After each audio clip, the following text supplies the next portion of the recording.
Alright, so we've seen one example of how Rolle's theorem does not apply. Let's go ahead and find the 2x intercepts of the function and show that somewhere between those f prime of x equals 0. This is just a lead-up question into talking more about Rolle's theorem. So let's go ahead and find the x-intercepts first, which means that y has to be equal to 0. If I do that, I'll notice that there is an x-intercept at x equals 0 and x equals 3. So I will go ahead and figure out where those two places, or between that interval, then there should be some point where the derivative equals 0. So we're going to find the derivative now. Actually, let's stop for a minute. I don't want to do a product rule, so I'm going to rewrite f of x as x squared minus 3x. So now I'm going to take the derivative. It gives me 2x minus 3. So let's check out what value the derivative equals 0. Well, if I go ahead and solve for 0 here, I will end up getting 3/2. So I found the 2x intercepts. Okay, that means that their heights were the same.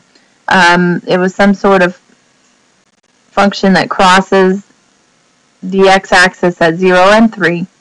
But I've also shown that there's a derivative, or the derivative equals 0 at some point in between them. So that's all I was asked to do in this case, is just kind of note those things.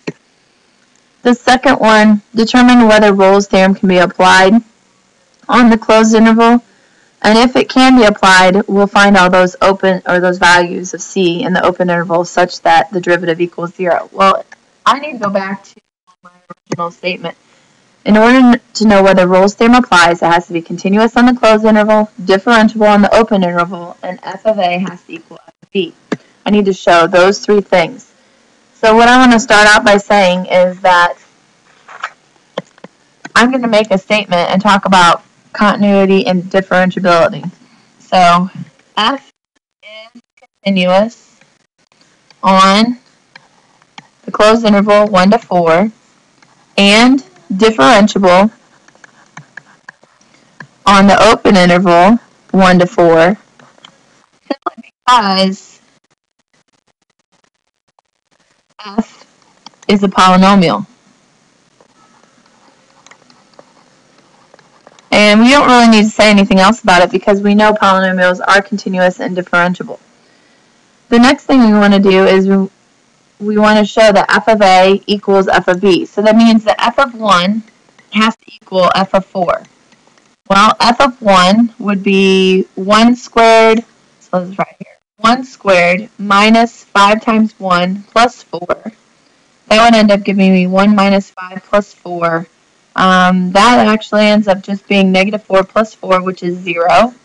So then we check that against the f of 4. That would be 16 minus 5 times 4 plus 4. Well, that would be 16 minus 20 plus 4.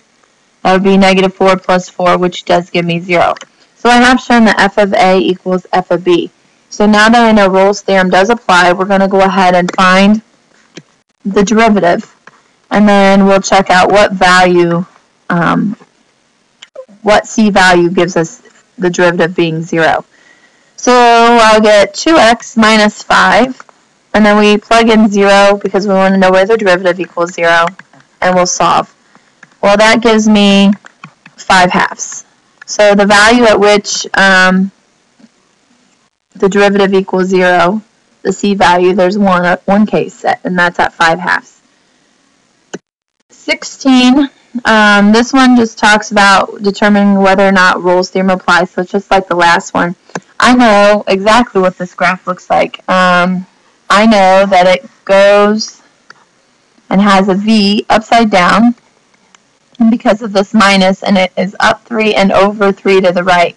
I've actually done this problem on another video before, so we already know what this graph looks like. And I can simply say that Rolle's theorem does not apply. Why? Rolle's theorem does not apply because it's not differentiable. Does not apply. It's not differentiable at x equals 3.